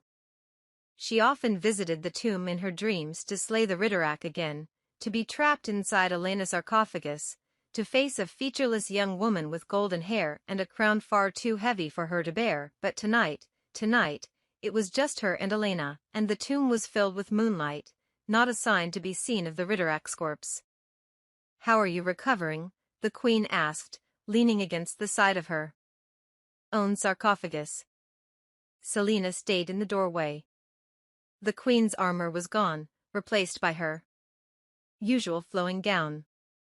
None of the fierceness twisted her features either. Fine, Celaena said, but glanced down at herself. In this dream world, her injuries were gone. I didn't know you were a warrior, she said, jerking her chin toward the stand where Damaris stood. There are many things history has forgotten about me. Elena's blue eyes glowed with sorrow and anger. I fought on the battlefields during the demon wars against Erewhon at Gavin's side. That's how we fell in love. But your legends portray me as a damsel who waited in a tower with a magic necklace that would help the heroic prince. Celaena touched the amulet. I'm sorry. You could be different, Celaena said quietly. You could be great. Greater than me, than any of us.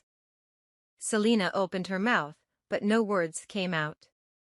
Celaena took a step toward her. You could rattle the stars, she whispered. You could do anything, if you only dared. And deep down, you know it, too.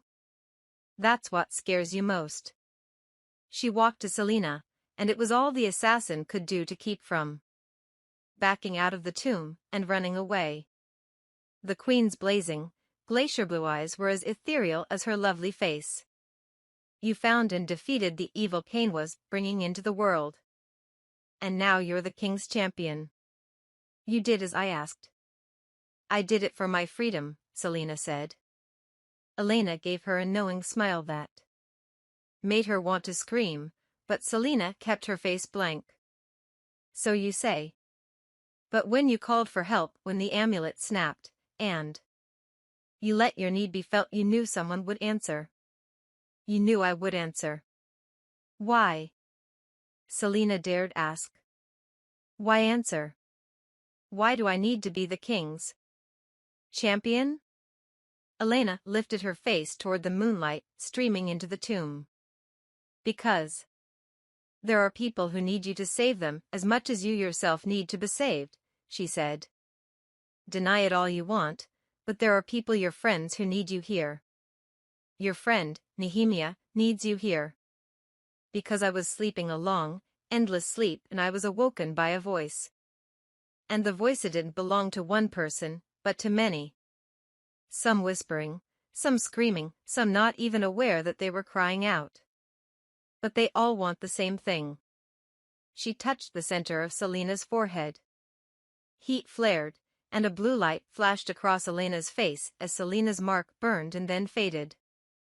And when you're ready, when you start to hear them crying out as well, then you will know why I came to you, and why I have stood by you, and will continue to watch over you, no matter how many times you shove me away. Celaena's eyes stung, and she took a step back toward the hall. Celaena smiled sadly. Until that day comes, you're exactly where you need to be. From the king's side, you'll be able to see what needs to be done. But for now, enjoy the accomplishment. Celaena felt ill at the thought of what else might be asked of her, but she nodded. Fine, she breathed, making to leave, but paused in the hall. She looked over her shoulder, to where the queen still stood, watching her with those sad eyes. Thank you for saving my life. Celaena bowed her head. Blood ties can't be broken, she whispered, and then vanished, her words echoing in the silent tomb. Chapter 55. The following day, Celaena approached the glass throne, casting a wary glance about the council chamber. It was the same one in which she'd seen the king those many months ago. A greenish fire burned in the mouth-like fireplace, and 13 men sat at a long table, each staring at her. But there were no other champions left, only her. The victor. Dorian stood beside his father and smiled at her. Hopefully, that's a good sign. Despite the hope his grin provided, she couldn't ignore the terror that welled in her heart as the king, with dark eyes, watched her walk forward. The gold skirts of her dress were the only sound in the chamber. Celaena kept her hands pressed against the maroon bodice, trying not to wring them. She stopped, and bowed. Cale, standing beside her, did the same. The captain stood closer to her than he needed to.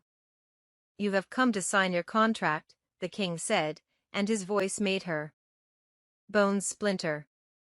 How can such a beastly man possess this sort of power over the world? Yes, your majesty, she said as submissively as possible, staring at the man's boots.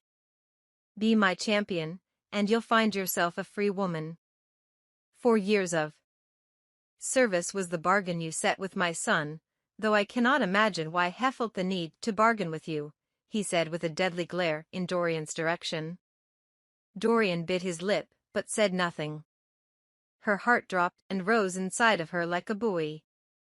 She would do whatever the king asked, every foul mission he could throw at her, and then when the 4 years were over, she'd be free to live her own life, without fear of pursuit or enslavement. She could begin again, far away from Adarlan. She could go away and forget this awful kingdom. She didn't know whether to smile, or to laugh, or to nod, or to cry and dance. She could live off of her fortune until old age. She wouldn't have to kill, she could say goodbye to Arabin and leave Adarlan forever. Aren't you going to thank me? The king barked. She dropped into a low bow, barely able to contain her joy. She had defeated him, she had sinned against his empire and now would emerge victorious. Thank you for such an honor and gift, your majesty. I am your humble servant. The king snorted. Lying won't help you. Bring the contract forward. A councilman dutifully placed a piece of parchment on the table before her. She stared at the quill and the blank line where her name was to go. The king's eyes flashed, but she didn't bite. Just one sign of rebellion, one movement of aggression, and he'd hang her. There will be no questioning on your part. When I tell you to do something, you will do it. I don't need to explain myself to you. And if you somehow are caught, you will deny any connection to your last breath. Is that clear? Perfectly, Your Majesty. He strode from the dais. Dorian started to move, but Cale shook his head. Celaena looked at the floor as the king stopped before her. Now understand. This, assassin, the king said. She felt small and frail, so close to him. Should you fail any of my tasks, should you forget to return, you will pay dearly. The king's voice became so soft that even she could barely hear it. If you don't return from the missions on which I send you, I'll have your friend, the captain. He paused for emphasis, killed. Her eyes were wide as she stared at his empty throne. If you fail to return after that, I'll have Nehemia killed. Then, I'll have her brothers executed. Not long after that, I'll bury their mother beside them. Don't believe I'm not as cunning and stealthy as you are. She could feel him smile. You get the picture, don't you? He pulled away. Sign it. She looked at the blank space, and what it offered. She took a silent, long breath, and with a prayer for her soul, she signed. Each letter was harder to form than the last.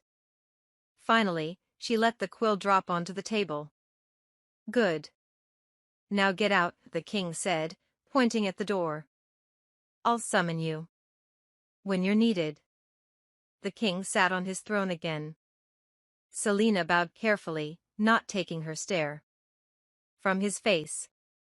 Only for an instant did she glance at Dorian, whose sapphire eyes gleamed with what she could have sworn was sadness. Before he smiled at her, she felt Cale's hand raise her arm.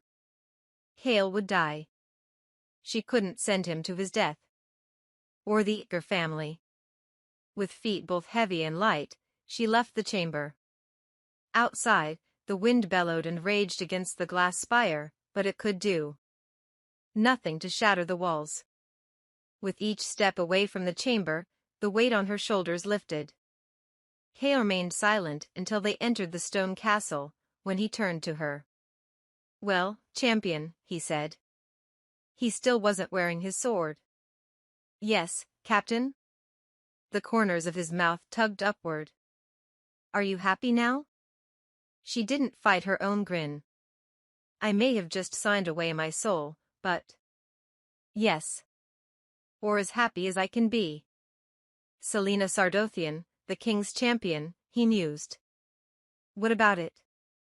I like the sound of it, he said, shrugging. Do you want to know what your first mission will be? She looked at his golden brown eyes and all of the promises that lay within them, and linked her arm with his as she smiled. Tell me tomorrow. Acknowledgements. It's taken a decade for Throne of Glass to go from inception to publication, and I have far more people to thank than I could ever fit within this space. Endless gratitude to my agent and very own champion, Tamar Radzinski, who understood Celaena from page 1. Thank you for the phone call that changed my life. To my brilliant and daring editor, Margaret Miller, how can I ever thank you enough for believing in me and Throne of Glass? I'm so proud to be working with you. To Michelle Nagler and the rest of the absolutely fantastic team at Bloomsbury, thank you so much for all of your hard work and support. I owe a huge debt to Mandy Hubbard for giving me that initial shove out the door. Mandy, you are and will always be my Yoda. To my wonderful husband, Josh, you give me a reason to wake up every morning. You are my better half in every possible way. Thank you to my parents, Brian and Carol, for reading me fairy tales and never telling me that I was too old for them. To my little brother, Aaron, you are the kind of person I wish I could be. To Stanley Brimberg and Janelle Schwartz, you have no idea how far your encouragement went, though maybe this book offers some proof. I wish there were more teachers like you. To Susan Dennard, for the incredible revision suggestions and for being a true friend through thick and thin. You came into my life when I needed you most, and my world is now brighter because you're in it. Thanks to Alex Bracken, an amazing critique partner, a phenomenal writer, and an even better friend. Words can't express how grateful I am to call you that. Or how grateful I am for all of the candy you sent me during revisions. To Kat Jung, for always making time to critique my work and for being a stellar friend. To Bridget Kemmerer, for all the emails that kept me sane. To Biljana Likic, because talking with you about the characters and plot made it real. To Lee Bardugo, my bunker buddy extraordinaire, I couldn't have gotten through this process without you. To Erin Bowman, Amy Kaufman, Vanessa Di Gregorio, Meg Spooner, Courtney Allison Moulton, Amy Carter, and the ladies at Pub, Lishing, Crawl, you're such talented writers and wonderful people. Thank you for being a part of me life. To Meredith Anderson, Ray Buchanan, Renee Carter, Anna Dealys, Gordana Likic, Sarah Liu, Julian Ma, Chantal Mason, Ariana Sterling, Samantha Walker, Diana Wan, and Jane Joe. I've never met any of you face to face, but the years of your unfailing enthusiasm have meant so much to me. Kelly DeGroot, thanks for the incredible map of Aurelia. Lastly, and perhaps most importantly, thank you to all my readers from fictionpress.com. Your letters, fan art, and encouragement gave me the confidence to try to get published. I'm honored to have you as fans, but even more honored to have you as my friends. It's been a long journey, but we made it. Here's looking at you. About the author. Sarah J. Maas was 16 years old when she published an early draft of Throne of Glass on the Fiction Press website, where thousands of readers flooded her inbox with enthusiastic emails. Many years and revisions later, Sarah is delighted to be publishing the final version of Throne of Glass as her debut novel. A New York native, Sarah currently lives in Southern California with her husband,